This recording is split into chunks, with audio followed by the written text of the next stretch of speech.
महाभारत के अंत में गांधारी को अपने पुत्र की मृत्यु का अत्यंत दुख हुआ। उन्हें विश्वास था कि भगवान कृष्ण अपनी दिव्य शक्ति से युद्ध को रोक सकते थे, लेकिन जब उन्होंने ऐसा नहीं किया तो गांधारी ने उन्हें श्राप दिया कि अगले 36 सालों में भगवान कृष्ण और उनके यदुवंश को आपसी संघर्ष में नष्ट होना पड़ेगा और द्वारका समुद्र में डूब जाएगी। समय बीतने के साथ गांधारी का श्राप सच हुआ। यदुवंशियों में आपसी विवाद और संघर्ष बढ़ गया, जिसके परिणाम स्वरूप द्वारका का विनाश हुआ और वह समुद्र में डूब गई। एक दिन भगवान कृष्ण नदी के किनारे एक पेड़ के नीचे विश्राम कर रहे थे। तभी एक शिकारी जरा ने भगवान कृष्ण के पैरों को हिरण समझकर बाण चला दिया। जब जरा ने देखा कि बाण भगवान कृष्ण के पैरों में लगा है तो उसे गहरा पछतावा हुआ। उसने भगवान कृष्ण से क्षमा की प्रार्थना की और कहा कि उसकी गलती इतनी बड़ी है कि मृत्यु की सजा भी कम है। भगवान कृष्ण ने जरा को सांत्वना दी और कहा कि वह पहले ही त्रेता युग में बाली को छुपकर मार चुके थे, इसलिए यह उसका लिखा हुआ भाग्य था। भगवान कृष्ण ने भौतिक संसार से विदा ली और जरा ने अर्जुन से जाकर सब कुछ कहा। अर्जुन ने भगवान कृष्ण का अंतिम संस्कार किया। भगवान का पूरा शरीर जलकर राख हो गया, लेकिन उनका हृदय जीवित रहा। अर्जुन ने भगवान कृष्ण के हृदय को लकड़ी के तख्ते पर रखकर नदी में प्रवाहित कर दिया।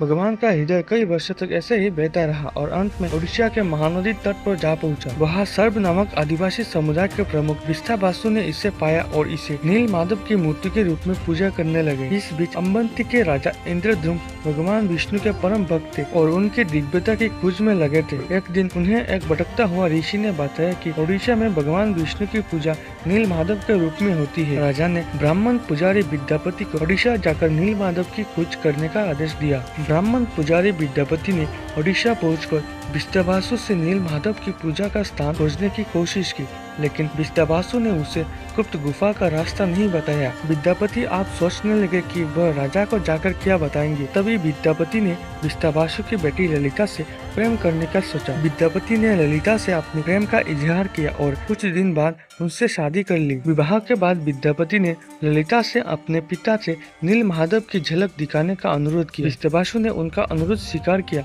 लेकिन यह शर्त रखी कि विद्यापति को अपनी आंखों पर पट्टी बांधकर जाना होगा। विद्यापति ने अपनी बुद्धि का परिचय देते हुए जाते समय सरसों के बीच बिखेरते हुए गुफा का रास्ता याद किया और वहां जाकर नील माधव की दिव्य छवि देखी। विद्यापति ने वापस आकर राजा इंद्रद्युम्न को सब कुछ बताया और कुछ महीनों बाद राजा और विद्यापति नील माधव के गुफे में जा पहुँचे, जहाँ विद्यापति के गिराए हुए सरसों के बीच से आप सरसों का एक रास्ता बन चुका था। लेकिन गुफा में जाकर राजा ने देखा कि नील माधव गायब हो चुके थे। राजा बहुत निराश हुए और महल लौट आए। लेकिन एक दिन रात भगवान विष्णु राजा के सपने में आए और बताया कि समुद्र तट पर एक तैरता हुआ सुगंधित लाल लकड़ी का लट्ठा मिलेगा, जिसमें शंख, चक्र, गदा और पद्म के चिन्ह होंगे। उसे लाए और उनकी मूर्ति बनाकर पूजा करे, क्योंकि भगवान विष्णु ने राजा से कहा कि मैं तुम्हें इस संसार में नील माधव के रूप में दर्शन नहीं दे पाऊंगा। राजा ने समुद्र तट पर से उस लट्ठा को महल ले आए। लकड़ी का लट्ठा से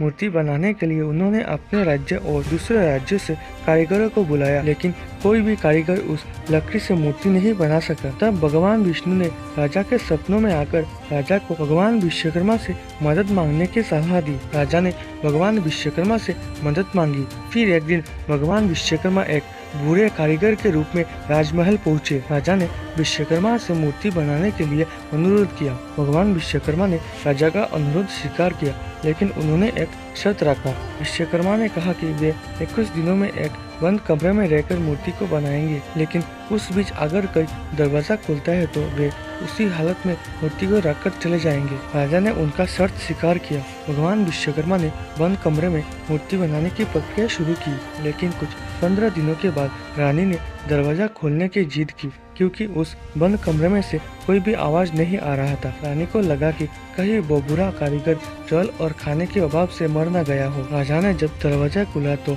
आश्चर्यचकित रह गए। उन्होंने उस बंद कमरे में से 3 अधूरी मूर्तियां पाई।